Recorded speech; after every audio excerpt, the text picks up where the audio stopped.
Welcome everyone. To welcome everyone. Tonight we're going to be speaking about mizmor letodah, which I think is appropriate, being that tomorrow is Thanksgiving. Mizmor letodah literally means the mizmor for thanks. But just before we talk about that, I just want to mention two things that we've been speaking about in past years. The first is about tzitzis, which we spoke about last week. So I heard very nice idea, which I felt that I had to share, which is we talked about that tzitzis is supposed to remind you about all the 613 mitzvot. That when you put on the tzitzis, right, you remember all the mitzvot, and then you're going to do all the mitzvot. So that only works, right, if when you put on tzitzis, you remember all the mitzvot. So we talked about how tcheles, when you see the tcheles, right, you see the blue, which connects you to the sea, which connects you to the sky, to remind you of the kisei hakavod, and then that's how you remember Kadosh Baruch Hu, by seeing the tcheles. But what about all the other strings? There's tcheles, which makes up like either one or two of your strings. What about all the other white strings? Or what if you don't wear tcheles? Then how are you supposed to remember all the mitzvos when you put on your tzitzis? So I heard idea in the name of the Or Chaim HaKadosh, and he says that in the olden times they used to have when people had slaves, they used to brand their slaves. They would put like a branding on their neck, and so when person saw that there was a brand on the neck, they would know that they were a slave. And so he says, so too, tzitzis for us is our chosem avdus. It's our seal of slavery, meaning that when we put on tzitzis, we recognize that we're not really free. We're really avadim to Kadosh Baruch Hu, and part of our avdus, right? Part of our slavery means that we can't really do what we want. We have certain things we have to do, and what is that? That's the 613 mitzvot. And so that's why when you put on your tzitzis, you remember you're really an aved. You have to serve your master Kadosh Baruch Hu and to do all the mitzvot. So I thought that was a nice idea. That was the first thing that I wanted to mention. Also, then the second thing is that a few weeks ago we were talking about Pesukei Zimra, and we were talking about the different halukas, which one to prioritize if you're late to shul. We talked about the third halukah and the fifth halukah. That those are the ones that you should say if you're really running out of time. And so we asked, okay, why those specifically? Those the third and the fifth. So my friend Shachar, he was listening to the shir, and he texted me. He thought he had an answer, so he said, so the Gemara in Shabbos, there's a Rashi there who explained that the ikar part of all Pesukei Zimra, all of Hala basically is those two halukas, the third and the fifth. But why is that the ikar? He says, and that's the reason you should say it. But it wasn't so clear to him exactly why. So he did some more research, and he looked at the tefillos, and he said because the third and the fifth ones are the ones that mention the praising Kadosh Baruch Hu more than any of the other ones, like Hallelujah, right? It says that the most out of all the Hallelujahs, and because of that, that's why we say the third and the fifth. If that's why we prioritize those ones. Okay, so those are the two things that I just wanted to mention before we got into mizmor letodah. Anyone have any questions on that? Okay, good. So now we're going to talk about mizmor letodah. And so, okay, fine. So mizmor letodah, just as a little bit of a background before we get into it, it's in Pesukei Zimra. And so we don't say it every day. We don't say it on Shabbos. And so I was asking around in the YU base Medrash, and I was asking how come, right? Because mizmor letodah, we're going to talk about it, how it's one of the most important mizmors, in that you're supposed to sing it, and you're supposed to stand when you say it. So how come you don't prioritize it when you're late for sure, right? We talked about Baruch Shamar, Ashrei, Yishavach, Halukas, but not mizmor letodah. Mizmor letodah isn't prioritized. So how come it's not prioritized? And the reason is because it's not said every day. There's a lot of times when you don't say mizmor letodah. Some like Erev Yom Kippur, you don't say mizmor letodah. Also on Shabbos and Yantif, you don't say mizmor letodah. And anything anything that you don't say every single day, Suke to Dimra, that's not prioritized when you're late. So that's just something interesting. Anyways, so some of the history around mizmor letodah is that the Gemara in Baba Basra mentions that this mizmor was yes. What I've always wondered this. I don't know if you have an answer. Why do we stand when saying mizmor letodah? So I think that when the Mishnah Berurah describes mizmor letodah, he says you stand because it's a very important mizmor, and anything that's important, he says you should stand for. I guess that's some of it. Maybe it'll become more clear after we discuss mizmor letodah tonight, and show the importance of it. It could be also because it's resembling a korban. I don't know if that would make a difference, but because I think also when you say korbanos, some people say you should stand when you say the korbanos. And mizmor letodah represents the korban todah, which we're going to speak about. So maybe that's also another reason why you would stand. Okay, that makes sense. And then okay, then why is it where it is? Are you going to talk about that? Like, why is it like in the middle of the suke? Okay, very good question. And the sefer that I read, he deals with this question. So I read his answer. I didn't fully understand it, but I'll read it out loud to you, and I'll read it out loud to everyone, and maybe we'll understand it. And we'll talk about that. We'll get to that at the end. But good question. Okay, so let's discuss. So, anyways, the Gemara in Baba Basra says this mizmor was one of the 11 composed by Moshe Rabbeinu, and as we just mentioned, the Gemara talks about the Gemara talks about that it was sung by the Leviim as they would bring the korban todah. And so just to talk about the korban todah was the korban they would bring as a thanksgiving offering to say thanks to HaKadosh Baruch Hu. And the Shulchan Aruch actually gives us like a mnemonic to remember the 4 things that you would bring a korban todah for, and it's a good mnemonic because it's Chaim. Chaim means life, and so I guess you say thank you for life, but it resembles 4 things. It stands for the 4 things that you would do, which is Ched is for Cholet, for sick. Yod, the first Yod is for Yam. The second Yod is for Yisur, meaning jail. And the 4th one is for Midbar. So you bring a korban todah if you're sick, if you're coming back, if you cross the sea, if you get out of jail, or if you're crossing the Midbar. And that's what people bring the korban todah for in the times of korbanos. But really, even though those are the 4 main things that you would bring korban todah for, really you can bring a korban todah or say nowadays, right? We don't bring the korban todah, but we sometimes say agomel. So really, anytime a person is saved from extreme danger, you're able to bring the korban todah, and nowadays you're able to say at the birkat agomel. Okay. So just another thing about the korban todah, that the korban todah was unique in the fact that they brought, as part of the korban todah, they brought both matzah and chametz, which is interesting that they brought both matzah and chametz in with the korban. And so what Rav Schwab wanted to say, he had a nice idea about the matzah and the chametz. He says that they each resemble something unique in terms of gratitude and saying thanks to HaKadosh Baruch Hu. That the matzah resembles when we left Mitzrayim, the miracle B'tzias Mitzrayim. And so when you bring a korban todah and you see the matzah, you're reminded of, so it could be the great miracle that just happened to you, and that's why you're bringing the korban todah, or it could just be any great miracle that you want to remember in your life. But the matzah resembles the great miracles, the miracles that hit you in the face, that you recognize, oh, HaKadosh Baruch Hu did this nace for me, and I'm very thankful for HaKadosh Baruch Hu for that. That's why I'm bringing this korban.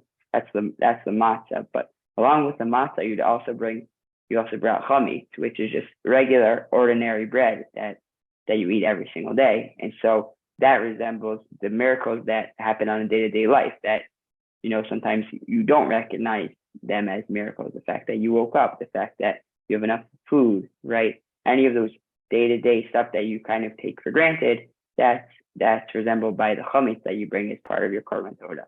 And together, these things, you're saying thanks to Kadosh Baruch Hu for the big miracles, and then also the smaller miracles, like we say in Modim, on the for even all the miracles that happen on a day-to-day basis, even if we don't recognize how great they are. Together, those things make the korban todah. Okay, and so then just to speak a little bit about the power of the korban todah. So the Medrash says that in the future, all the korbanos are going to go away when the Yetzer Hara goes away, and there's not going to be a need for all korbanos except for one korban, which is the korban todah. Chazal explained also that in the times of Mashiach, all the tefillahs are going to go away. However, there's going to be one tefillah which remains, and that's going to be mizmor letodah. That tefillah is always going to exist. We see when Mashiach comes, we're still going to be singing mizmor letodah, and maybe part of the mizmor letodah is like a little bit of the world to come when everything's going to be good, and our tefillahs are just going to be thanksgiving to Kadosh Baruch Hu. And I think that's part of the reason why we're supposed to sing this song every single day, singing to sort of symbolize the messianic vision of this mizmor, that when Mashiach comes, we're still going to be saying this idea. Okay, so we'll take let's go through Brian's question, and then let's look at the text. So I have it right in front of me. So here, just give me 1 second.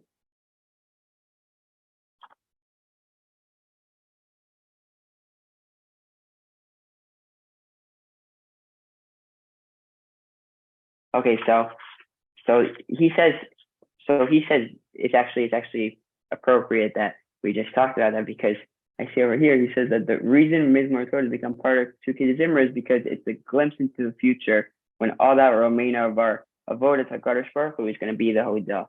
He says it's because of this that we don't say it as part of the korbanos, and we say it in Sukkot Zimra. I'm not sure I fully understand why that would move it out of korbanos, but I guess maybe it's because it's in the future. It's also not going to be a korban. It's something different. It's a hodah. It's saying things which fits more into the category of Sukkot Zimra, this part of davening where we're just being thankful to Kadosh Baruch Hu. What do you think, Baruch Yosef? Interesting. Interesting. Okay. Yeah. Something to be said there. Okay, so let's take a look at the words. Mizmor Torah is very short, but so we'll be able to do it. If you have a sitter, great. If not, I'll just read it. Okay, so it starts out mizmor Torah, meaning that this is a mizmor of thanks. Haru Hashem kol haaretz, that should call it to Hashem, everyone on earth. What's interesting is that Rav Schwab points out that it's not just us calling out. We're inviting everyone in the whole world to almost join in with us, and in this sense of gratitude to Kadosh Baruch Hu. It's not just us; it's all of us, and we don't want to keep this thanks, right? This happiness that we have, thankfulness that we have for Kadosh Baruch Hu to ourselves. We want to share it with everyone. Kol haaretz, in everyone on earth, not just us. He says, "Ivdu es Hashem b'simcha." We should serve Hashem with joy. Bo lefanav b'irnana, come with Him with jubilation. Deu ki Hashem hu Elokim hu asani. Know that Hashem, He is God. It is He who made us. And so he mentions here that an idea from Rav Shimshon Raphael Hirsch that on the idea of hu asanu, that Hashem made us, he just says that almost as like a tangent a little bit, but he says in Aleinu, when it says Shelo asan kegoy haratos, that Hashem made us not like the nations of the other nations. It means that all the nations were developed by first they got the land, and then the people decided how they want to rule it, whether it's with democracy or monarchy, but they got the land first and then they decided. He said the Jewish nation is opposite. Our nationhood is based on the rules of Kadosh Baruch Hu, right? Where our rules come from the Torah, that's what comes first. The Kadosh Baruch Hu's Kadosh Baruch Hu's law, and then as a result, right, only afterwards our land comes to him, but is granted to us by Kadosh Baruch Hu. So the idea that it was, when we say Hu Asanu, it's that he made us into a nation that which without land, right, and really became a nation like that. That's what he says it leads to. Okay.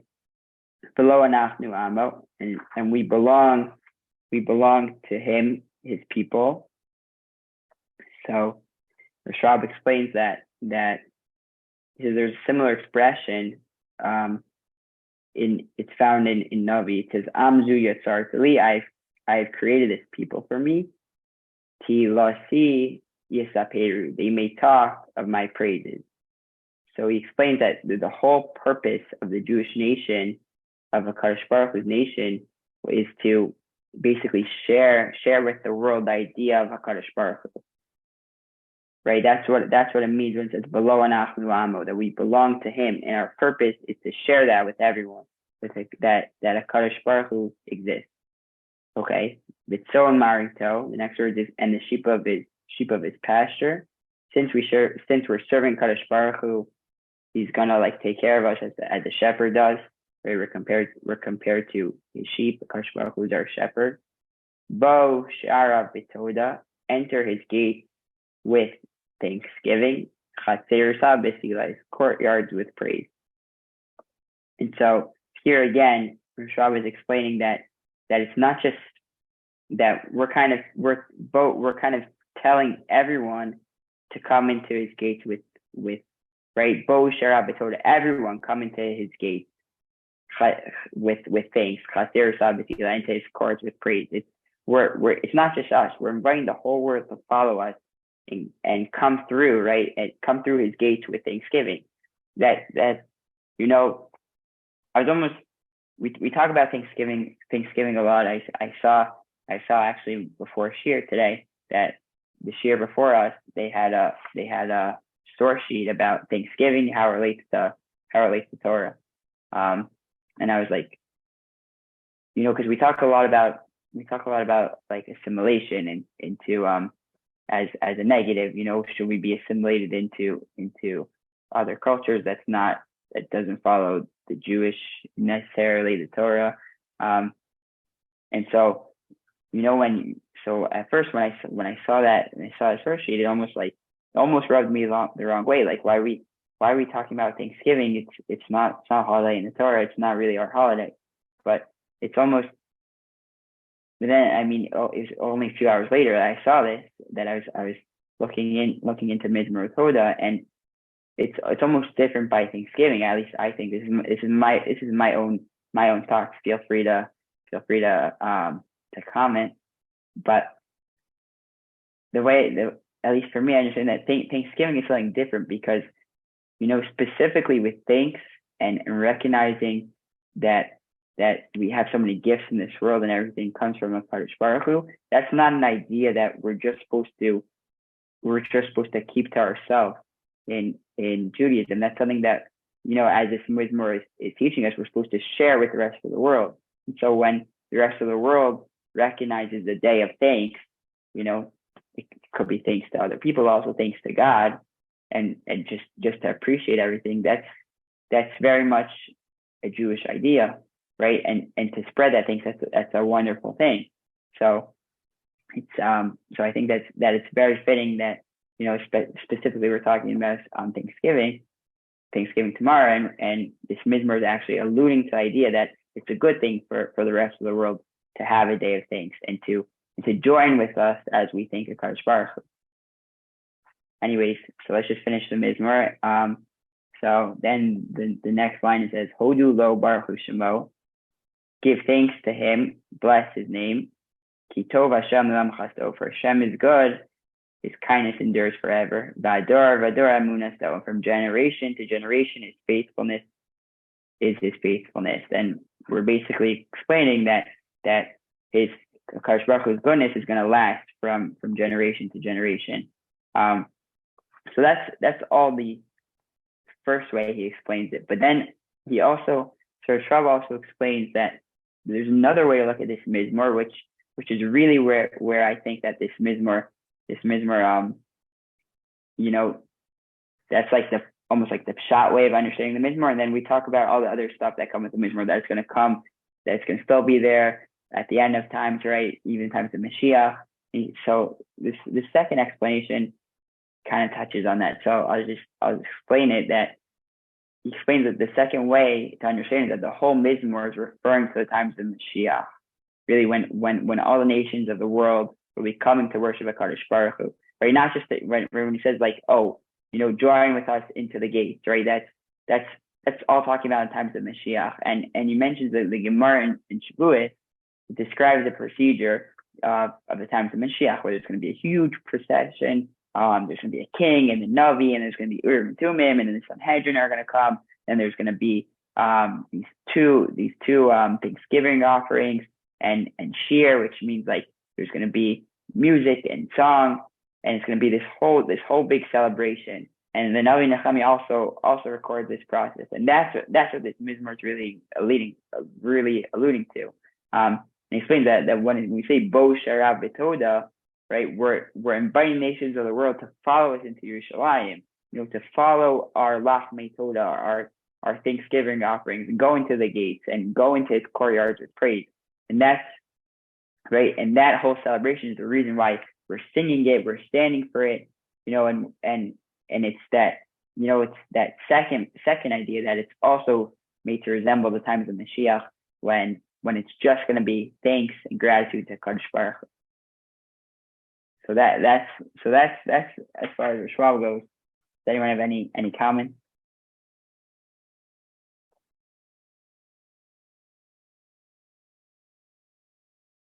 Okay, good. So that's all I have. But I think that's, I remember that I would say this to close, that I remember even in lower school that the teacher would specifically, it was Rabbi Zucker, he would specifically make us sing mizmor letodah every single day. And there's, normally I guess you don't really sing so much stuff in davening, but I was always very confused why we would sing mizmor letodah. It's very short.